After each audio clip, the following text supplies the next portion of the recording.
Cristo Jesus, amados, foi o responsável pelo sacrifício ter sido perfeito e aperfeiçoado, durante ele.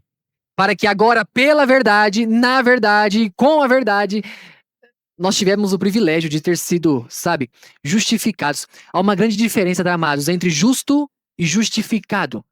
O justo dá uma ideia de que a pessoa se auto-justificou.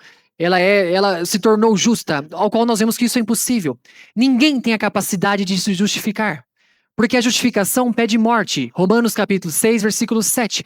A justificação tem um preço a ser pago. Porquanto aquele que está morto está justificado do pecado. Porquanto aquele que está morto está justificado. A morte tem este poder reparador. Agora não estamos tratando da morte eterna, mas sim da morte a qual Cristo morreu conosco naquela cruz. Para que através deste sacrifício agora fôssemos feitos justificados. E a ideia da justificação é nos livrar de uma vez por todas da artimanha, de toda a concepção do que é o pecado. Se o pecado vai gerar a morte e a morte eterna, eu tenho que me livrar do pecado antes que eu morra fisicamente. E esta é a única forma. Em Cristo Jesus, a morte foi satisfeita. Porque, como foi lido na abertura, aquele que não conheceu o pecado foi feito pecado por nós. E quando Cristo é feito pecado, ele morre sendo pecado. E aí o pecado é destruído. E agora faz todo sentido Romanos capítulo 8, versículo 1. Senão não faria. Porquanto agora nenhuma condenação há para os que estão em Cristo Jesus, que não andam segundo a carne, mas segundo o Espírito. Mas não foi segundo a minha ou a sua vontade que nós fomos regenerados, que nós fomos salvos, que nós fomos agraciados pela vida de Jesus Cristo, mas unicamente pela vontade de Deus. Nós temos que ter consciência disso. Deus sim teve a vontade de nos salvar em Cristo Jesus. Eu não podia fazer nada, amados. Eu não posso ainda fazer nada. A nossa única missão aqui é anunciar o evangelho de uma forma simples, de uma forma genuína, sem alterações, porque ele é puro. Romanos capítulo 1, verso 16.